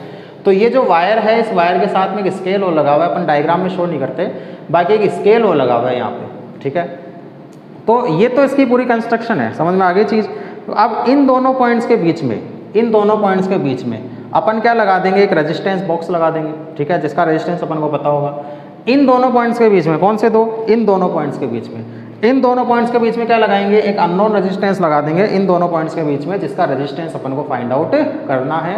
और इन दोनों पॉइंट्स के बीच में, इन दोनों पॉइंट्स के बीच में, ये वाला और ये वाला, इन दोनों पॉइंट्स के बीच में अपन क्या लगा देंगे, एक बैटरी यहाँ से लगा देंगे, ठीक है। बैटरी लगा दी और की लगा दी, ठीक है। और इस पॉइंट से एक जोकी, एक इस पॉइंट से, ये जो पॉइंट दिख रहा है, इस पॉइंट से गैल्वेनोमीटर जोड़ेंगे और गैल्वेनोमीटर से जोकी लगाएंगे और जोकी को इस वायर के अलग अलग पॉइंट्स पर टच करके देखेंगे। क्लियर है यहाँ तक, कोई डाउट है इसके अंदर? तो ये इसकी पूरी कंस्ट्रक्शन है, ढंग से देख लो। ये जैसे इसमें है, जैसे इसमें है एज इट इज़ अपन ने डायग्राम बनाया, इसमें कोई चेंजेस नहीं है, ठीक है। तो ये पूरा के पूरा क्या है, अपना मीटर ब्रिज है। अब देखो इस मीटर ब्रिज को अपन आगे समझते हैं। अब इस मीटर ब्रिज में जो अपन ने ये वायर लगाया है, ये जो वायर दिख रहा है ये वाला, ठीक है, इस वायर के स्पेसिफिकेशन क्या है? कई बार क्वेश्चन आता है कि इस वायर के क्या क्या स्पेसिफिकेशन है, तो वो चीज़ समझना कि इस वायर के स्पेसिफिकेशन क्या है। तो यदि अपन से स्पेसिफिकेशन ऑफ वायर पूछा जाता है तो स्पेसिफिकेशन ऑफ वायर समझो क्या क्या है, ठीक है। यदि अपन बात करें वायर के स्पेसिफिकेशन की, स्पेसिफिकेशन ऑफ वायर, ठीक है, तो वायर के स्पेसिफिकेशन में क्या है, एक तो ये 1 मीटर लेंथ का है, ठीक है, इसकी लेंथ कितनी है 1 मीटर, तो 1 मीटर लेंथ का वायर होता है। Second, uniform cross section area होना चाहिए, यूनिफॉर्म क्रॉस सेक्शन एरिया, ठीक है। ये एक्चुअल में वायर क्या है, रेजिस्टेंस वायर है, तो इसका पूरे की पूरे का cross section area through out the length जो है वो सेम रहना चाहिए। ऐसा नहीं कि यहाँ पे तो मोटा हो गया, यहाँ पतला हो गया। यदि ऐसा होगा तो पूरे वायर के ऊपर रेजिस्टेंस की वैल्यू अलग अलग होगी, क्योंकि रेजिस्टेंस क्या होता है, रेजिस्टेंस का फॉर्मूला क्या होता है, R=ρl/A। यदि एरिया चेंज हो गया तो रेजिस्टेंस चेंज हो जाएगा।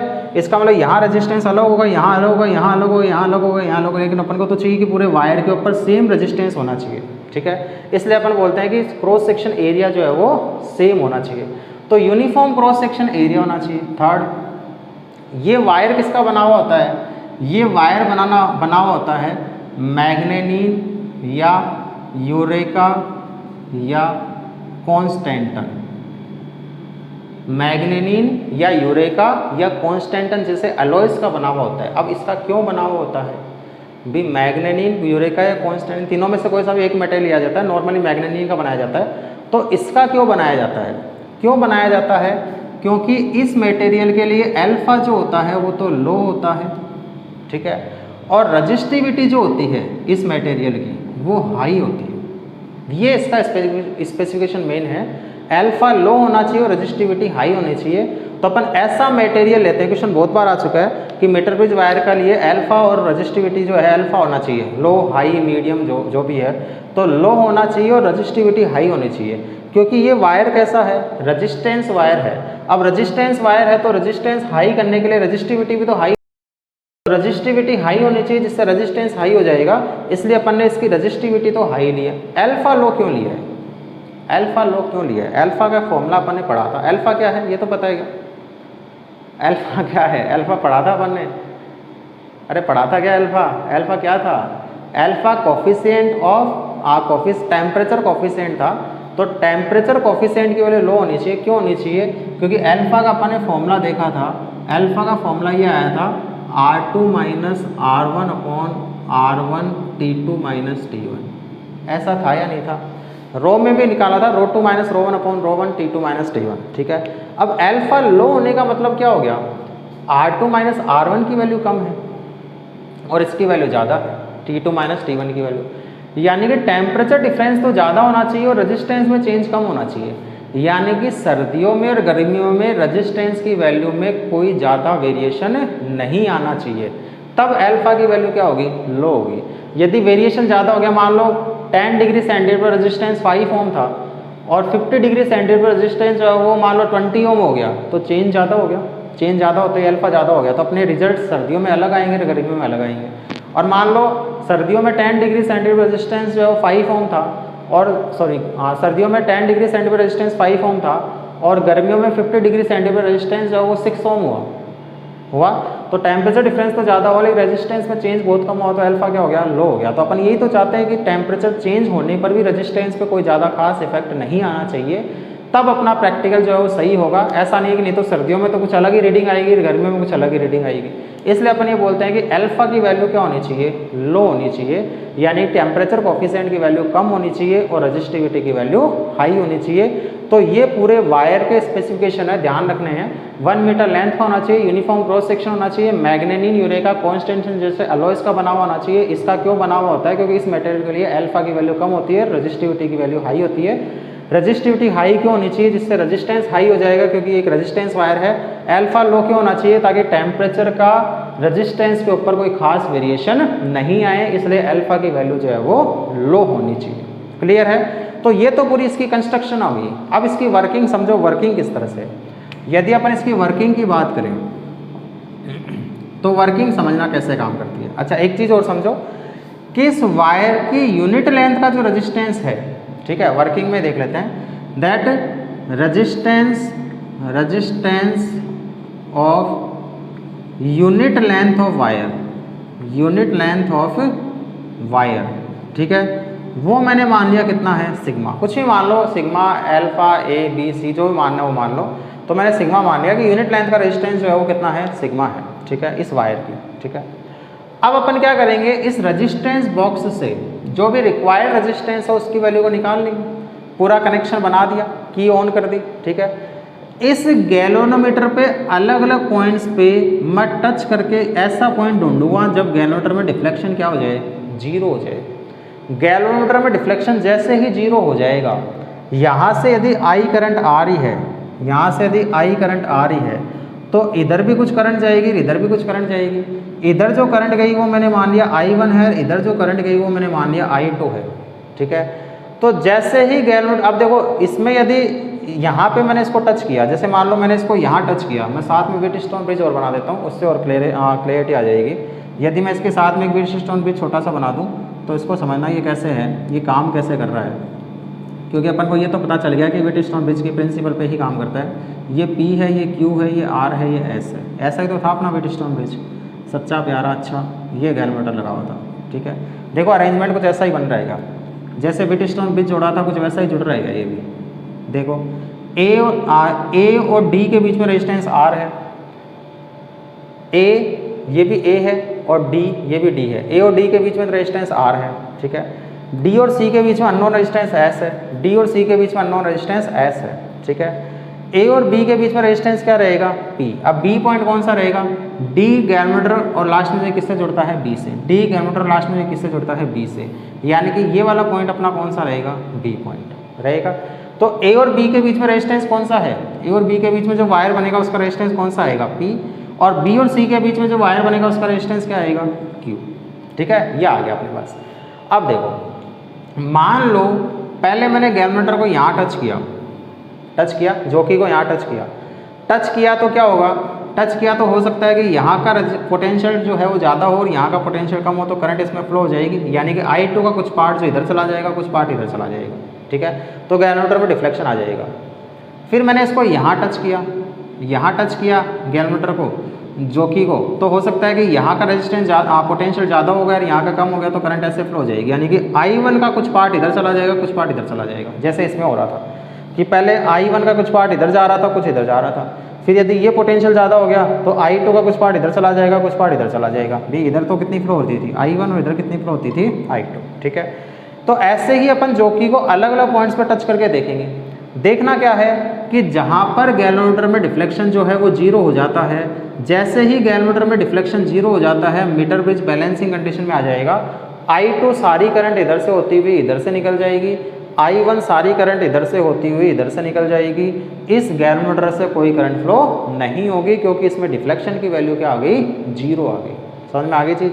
तो जैसे ही जिस पॉइंट के ऊपर डिफ्लेक्शन जीरो हो गया, उस पॉइंट को अपन मेजर कर लेंगे, तो ये कितनी लेंथ आ जाएगी, मान लो, क्योंकि स्केल लगा हुआ था नीचे स्केल लगा हुआ था, तो इस स्केल की हेल्प से अपन क्या कर लेंगे, इस लेंथ को मेजर कर लेंगे, कहाँ पर अपनी बैलेंसिंग लेंथ आई है। ये L सेंटीमीटर है, तो ये कितना हो गया, 100 - L सेंटीमीटर हो जाएगा। 100 - L सेंटीमीटर क्यों लिया, क्योंकि टोटल लेंथ कितनी है, 100 सेंटीमीटर। L माइनस कर देंगे तो कितना बचेगा, 100 - L सेंटीमीटर। फिर अपन ने बोला कि यूनिट लेंथ का जो रेजिस्टेंस है वो कितना है, सिग्मा। तो L लेंथ का रेजिस्टेंस कितना हो जाएगा, sigma into L। 100 - L length का रेजिस्टेंस कितना हो जाएगा, सिग्मा इंटू 100 - L। ये चीज़ समझ में आती है। तो L लेंथ का रेजिस्टेंस तो हो गया सिग्मा L, और 100 - L लेंथ का रेजिस्टेंस हो गया सिग्मा इंटू 100 - L, ठीक है। अब समझो इसको, अब अपने पास सारी चीज़ें आ गई। तो जैसे ही गैलमीटर में डिफ्लेक्शन जीरो हो जाता है, अपना जो मीटर ब्रिज है वो बैलेंसिंग कंडीशन में काम करने लग जाएगा, यानी कि एज ए व्हीटस्टोन ब्रिज काम करने लग जाएगा। तो अपन व्हीटस्टोन ब्रिज का फॉर्मूला लगा देंगे। फॉर्मूला क्या था, P/Q = R/S। फॉर्मूला ये था। P की वैल्यू तो कितनी है, सिग्मा L, तो P की वैल्यू तो है सिग्मा L। Q की वैल्यू कितनी है, sigma 100 - L, sigma 100 - L = R अपन को पता है, S अपन को फाइंड आउट करना है। सिग्मा से सिग्मा कैंसिल, ठीक है। S अपन को फाइंड आउट करना है, S को इधर ले आओ, बाकी सबको उधर ले जाओ। तो S = क्या हो जाएगा, 100 - L/L इंटू R। ये अपने पास में फॉर्मूला आता है मीटर ब्रिज का, 100 - L/L इंटू R। अब अपन को पता क्या करना है, केवल तो रेजिस्टेंस बॉक्स से कितना रेजिस्टेंस निकाला है वो अपन को पता करना है। वो तो अपन को पता रहता है, अपन के सामने रेजिस्टेंस बॉक्स रखा है, उसमें से कितना रेजिस्टेंस मैंने निकाला है वो मुझे पता है, ठीक है। और L लेंथ मुझे मेजर करनी है, केवल मुझे मेजर क्या करना है, बैलेंसिंग लेंथ मेजर करनी है कि बैलेंसिंग लेंथ कितनी आ रही है, ठीक है। जैसे ही मैं बैलेंसिंग लेंथ मेजर कर लूँगा, मुझे पता चल जाएगा कि L की वैल्यू इतनी है, L की वैल्यू इतनी है, वैल्यू पुट करते ही R की वैल्यू पुट कर दूंगा, मुझे S की वैल्यू पता चल जाएगी कि जो अननोन रेजिस्टेंस है उस अननोन रेजिस्टेंस की वैल्यू कितनी रहेगी।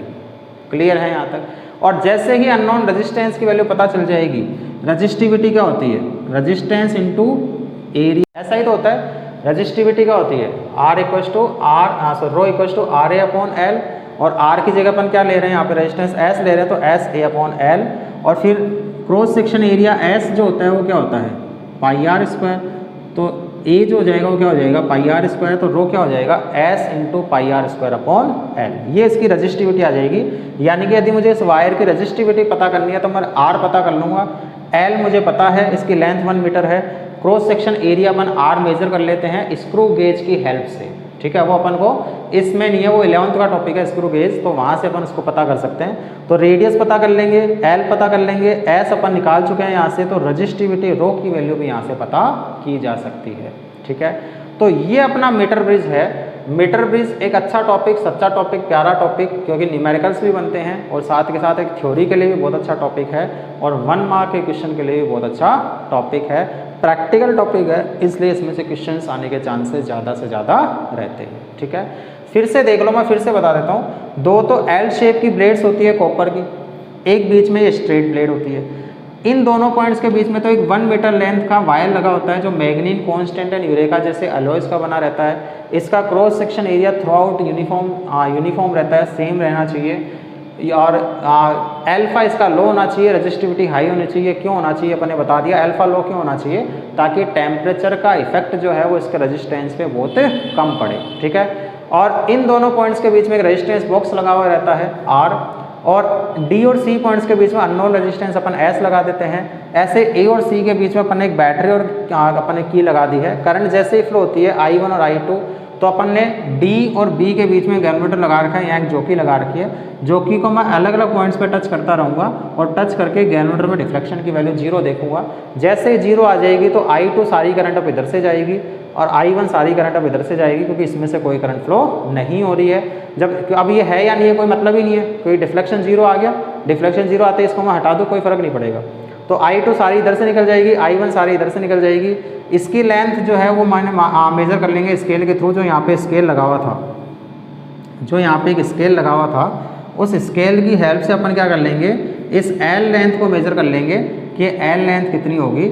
जैसे उसको मेज़र करेंगे अपन को ये पता रहेगा इस वायर का यूनिट लेंथ का रेजिस्टेंस सिग्मा है, तो L लेंथ का रेजिस्टेंस हो जाएगा सिग्मा L, और इसका ये बचेगी 100 माइनस L, तो 100 माइनस L लेंथ का रेजिस्टेंस हो जाएगा सिग्मा इंटू 100 माइनस L।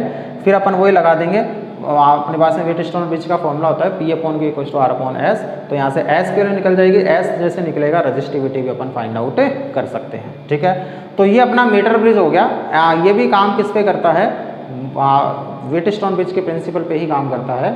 तो प्रिंसिपल इसका व्हीटस्टोन ब्रिज ही है। कंस्ट्रक्शन देख ली, वर्किंग देख लिया। अब इसमें एक क्वेश्चन आता है कि जो है उसको ऐसा नहीं है कि तो अपन इसको स्लाइड करते हुए चलाए इसके ऊपर, कि वायर पे रख रखा है मैं इसको स्लाइड करते हुए चला रहा हूँ, ऐसा नहीं है। इसको उठा के लगाना चाहिए। क्यों, ऐसा क्यों? यदि मैं इसको स्लाइड करते हुए ही चलाऊंगा, ठीक है, मैंने इसको स्लाइड करते हुए से चला रहा हूँ, तो ये वायर के ऊपर प्रेशर क्रिएट करेगा। प्रेशर क्रिएट करेगा तो जहाँ से मैंने इसको दबाया है वहाँ से वायर का क्रॉस सेक्शन एरिया थोड़ा सा चेंज हो जाएगा।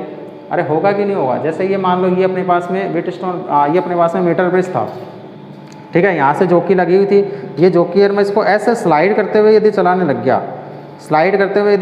गया, तो क्या होगा, मैं वायर के ऊपर प्रेशर क्रिएट कर रहा हूँ, जिससे क्या होगा, इसका क्रॉस सेक्शन एरिया, मैं इस वायर के ऊपर प्रेशर क्रिएट कर रहा हूँ, जिससे इसका क्रॉस सेक्शन एरिया चेंज हो जाएगा इस लेंथ में।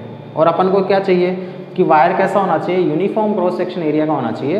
तो जब यूनिफॉर्म क्रॉस सेक्शन एरिया का होना चाहिए तो उस कंडीशन में क्या होना चाहिए, जोकी को इसके ऊपर स्लाइड करते हुए नहीं चलाकर अलग अलग पॉइंट्स पे उठाकर टच करते हुए चलाना चाहिए। ठीक है, और ये नीचे स्केल लगा हुआ है, इस स्केल की हेल्प से अपन क्या कर लेंगे, जो भी अपनी बैलेंसिंग लेंथ आएगी उस बैलेंसिंग लेंथ को इस स्केल की हेल्प से अपन मेजर कर सकते हैं। तो ये अपने पास में मीटर ब्रिज जो है वो मीटर ब्रिज अपना कंप्लीट हो गया है। इसमें अब कुछ भी नहीं बचा है मीटर ब्रिज के अंदर। अब इसमें एक आधा क्वेश्चन जो है, पहले अपन व्हीटस्टोन ब्रिज के ऊपर एक आधा क्वेश्चन देख लेते हैं कि उन क्वेश्चंस में क्या अपने पास में निकल के आता है। तो क्वेश्चन देखते हैं आगे क्या है। तो एक क्वेश्चन बोर्ड पे लिखा गया है, क्वेश्चन कुछ देखा देखा सा लग रहा होगा तुम्हारा, क्योंकि ऐसा क्वेश्चन अपन पहले भी कर चुके हैं कैपेसिटर में। ठीक है, अपन से पूछा गया है calculate the current drawn from the battery, इस बैटरी से कितनी करंट पास होगी जब ऐसा कोई रेजिस्टेंस है, इसका गुच्छा अपने बना दिया। ठीक है, ऐसा एक नेटवर्क बना दिया और ये पूछा गया कि बैटरी से कितनी करंट पास होगी। बैटरी का पोटेंशियल अपन को पता है, इसका रेजिस्टेंस निकाल लो, I इक्वल टू क्या होता है V/R। तो इसका रेजिस्टेंस निकालो, क्या होगा, निकालो, सोचो कैसे करना है। देखो, इसको नाम देता हूँ मैं A पॉइंट, दे दिया। इसको नाम दे देता हूँ मैं C पॉइंट, कुछ भी नाम दे दो जैसी मर्जी, चलो B नाम दे देते हैं B। इसको नाम देते हैं C पॉइंट और इसको नाम देते हैं D पॉइंट, दे दिया। अब समझो, ये A पॉइंट से दो रेजिस्टेंस निकल रहे हैं, एक तो 1 ओम और एक 2 ओम। 1 ओम जुड़ता है C से और 2 ओम जुड़ता है D से। तो इस डायग्राम को मैं थोड़ा सा चेंज कर रहा हूँ, बस डायग्राम बनाना ही आना चाहिए। मैंने एक फिर से सुनना डायग्राम, इसे मैंने बनाना बता चुका हूँ मैं कैसे बनाते हैं इनको। A पॉइंट से एक तो 1 ओम निकालो, एक तो मैंने क्या निकाल दिया 1 ओम निकाल दिया, और एक निकालना है 2 ओम। एक मैंने निकाल दिया कितना 2 ओम निकाल दिया, ठीक है। ये पॉइंट तो कौन सा हो गया C पॉइंट, और ये पॉइंट कौन सा हो गया D पॉइंट हो गया। ऐसे C और D के बीच में क्या जुड़ रहा है 5 ओम, तो C और D के बीच में अपने क्या जोड़ दिया ये वाला 5 ओम जोड़ दिया। फिर देखो C से एक रेजिस्टेंस निकल रहा है 2 ओम जो B से जाके जुड़ रहा है, C से एक रेजिस्टेंस निकाल दो कितना 2 ओम का, जो किससे जाके जुड़ना चाहिए B पॉइंट से। ऐसे ही D पॉइंट से एक रेजिस्टेंस निकल रहा है 4 ओम जो किससे जाके जुड़ रहा है B पॉइंट से, तो D पॉइंट से कोई रेजिस्टेंस निकाल दो कितना 4 ओम का, जिसको जोड़ दिया B पॉइंट से।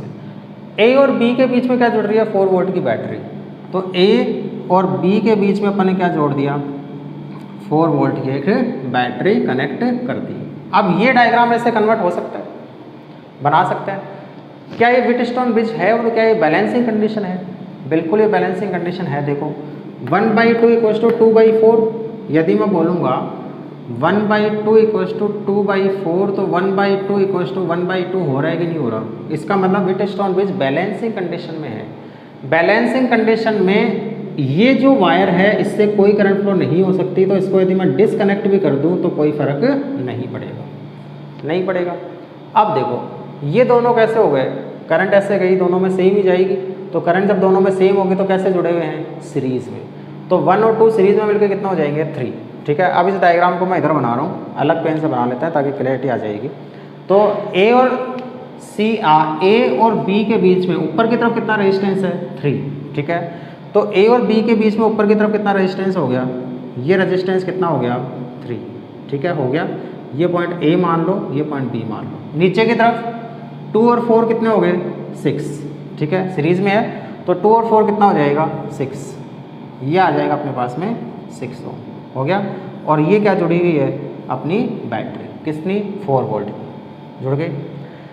3 और 6 कैसे हैं पैरेलल में, वही AB पॉइंट्स के बीच में जुड़ रहे हैं दोनों, तो 3 और 6 कैसे हो गए पैरेलल में।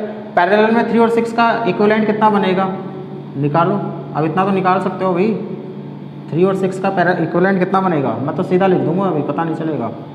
R1 R2 अपन R1 + R2, R1 R2 तो कितना होगा 18, B अपन यूँ तो करते हैं 1/R = 1/3 + 1/6, ठीक है। 3 और 6 का एलसीएम कितना आएगा 6, ये आएगा 2 + 1, तो 1/R किसके इक्वल हो जाएगा 3/6, तो R किसके इक्वल आ जाएगा, ये कितना होगा 1/2 यानी कि 2 ओम, यानी कि R किसके इक्वल आएगा 2, इन दोनों का इक्विवेलेंट कितना बनेगा 2 ओम आ गया। अब सीधा सीधा निकाल लो करंट I कितनी आएगी, I करंट जो फ्लो होगी I = क्या होता है V/R, सारा की सारा पोटेंशियल इस पर ही जाएगा 4 वोल्ट, तो इस पर पोटेंशियल कितना 4, रेजिस्टेंस कितना 2, यानी कि 4/2 यानी कि 2 एम्पियर। तो इससे कितनी करंट फ्लो होगी बैटरी से कितनी करंट फ्लो आ जाएगी 2 एम्पियर करंट फ्लो हो जाएगी। अब यदि इंडिविजुअल पूछा जाता है तो अपन वो भी निकाल सकते हैं कि कौन से रेजिस्टेंस से कितनी करंट फ्लो होगी। ये तो दे ही रखा है 5 से तो कोई करंट फ्लो नहीं होगी, इधर 2 एम्पियर गई, इधर कितनी सॉरी बैटरी से कितनी आई 2 एम्पियर। अब इसको यहाँ से सोल्व करने की कोशिश करो, इसको एक बार हटा देते हैं क्योंकि यहाँ से इजीली सोल्व हो जाएगा, क्योंकि ऐसे क्वेश्चन अपन ने सोल्व कर रखे हैं यदि याद हो तो। रेजिस्टेंसेस का रेशो से अपन करंट की वैल्यूज़ फाइंड आउट कर सकते हैं, ठीक है। तो यहाँ से कितनी करंट बाहर निकली, यहाँ से बैटरी से कितनी करंट आई है 2 एम्पियर आ गई। अब इसमें कितनी जाएगी, इसमें कितनी जाएगी, कैसे हैं पैरेलल में। पैरेलल में जो करंट का रेशो होता है वो क्या होता है, पैरेलल में क्या सेम होता है पोटेंशियल दोनों पे सेम है, तो I = क्या होता है V/R। तो मैं बोलूँगा I3:I6 = क्या होगा 1/3:1/6। अरे होता है नहीं होता है ऐसा, ऐसे क्वेश्चन किए हैं अपन ने या नहीं किए हैं, याद है क्या ऐसे क्वेश्चन अपन ने किए थे। I3:I6 क्या हो जाएगा, I = क्या होता है V/R। पैरेलल में जो करंट का रेशो होता है वो रेजिस्टेंस के रेशो के इन्वर्स के इक्वल होता है। मैंने बोला था ऐसा क्वेश्चन कर लेना चाहिए ताकि रेशो निकालना अपन को आना चाहिए। अब इसको पूरे को यदि मैं 6 से मल्टीप्लाई कर दूंगा तो ये क्या हो जाएगा 2:1, यानी कि 2 एम्पियर करंट किसमें डिवाइड होगी 2:1 के रेशो में डिवाइड होगी। तो यदि मुझे I3 निकालना होगा तो I3 तो कितना पार्ट है 2, टोटल कितने पार्ट है 3, और टोटल करंट कितनी है 2, यानी कि I3 तो कितना होगा 4/3 एम्पियर। तो यहाँ से तो कितनी जाएगी 4/3 एम्पियर, बाकी बच्ची भी इधर से जाएगी। तो चाहे तो 2 - 4/3 कर लो, 2 2 माइनस 4/3 कितना होगा? 2 माइनस 4/3 6 माइनस 4/3 सॉरी 6 माइनस 4 यानी कि 2/3। तो यहाँ से कितनी जानी है? 2/3 एम्पियर जाएगी, यानी कि 3 ओम से। अब इसका मतलब क्या हो गया? कौन से कितनी जाएगी वो चीज़ समझना। यहाँ से तो कितनी जाएगी? यहाँ से तो जाएगी 4/3 और यहाँ से कितनी जाएगी? 2/3, यानी कि 1 से तो कितनी जाएगी? 4/3, 2 से भी कितनी जाएगी? 4/3, इस वाले 2 से कितनी जाएगी? 2/3 और इस वाले 4 से कितनी जाएगी? 2/3 और इसमें से कितनी जाएगी? 0। तो इंडिविजुअल करंट वैसे अपन से नहीं पूछी थी, अपन से तो केवल इतना ही पूछा था बैटरी से कितनी करंट फ्लो होगी, और इंडिविजुअल भी पूछी जाती है तो अपन यहाँ से फाइंड आउट कर सकते हैं। तो ये अपना एक क्वेश्चन हो गया व्हीटस्टोन ब्रिज के ऊपर। अब इसमें क्वेश्चंस मीटर ब्रिज के ऊपर भी आते हैं, तो मीटर ब्रिज वाले क्वेश्चन जो है वो भी अपन देखेंगे मीटर ब्रिज वाले क्वेश्चंस क्या होंगे। और उसके बाद में अब इस चैप्टर के अंदर 2 ही टॉपिक रह जाते हैं अपने, एक तो पोटेंशियोमीटर और एक पावर। ठीक है, पोटेंशियोमीटर एक बड़ा ही शानदार टॉपिक है, बड़ा ही अच्छा, बड़ा ही प्यारा, बड़ा ही सच्चा टॉपिक है, तो उस टॉपिक को और देख लेंगे। बाकी चैप्टर अपना ऑलमोस्ट फिनिशिंग कंडीशन में है। कुछ क्वेश्चंस अपन को और देखने हैं, मोस्टली क्वेश्चंस अपन ने हर टॉपिक के साथ में डिस्कस किए हैं, अच्छे क्वेश्चंस, और भी अच्छे क्वेश्चंस बनते हैं, वो क्वेश्चंस और अपन डिस्कस कर लेंगे।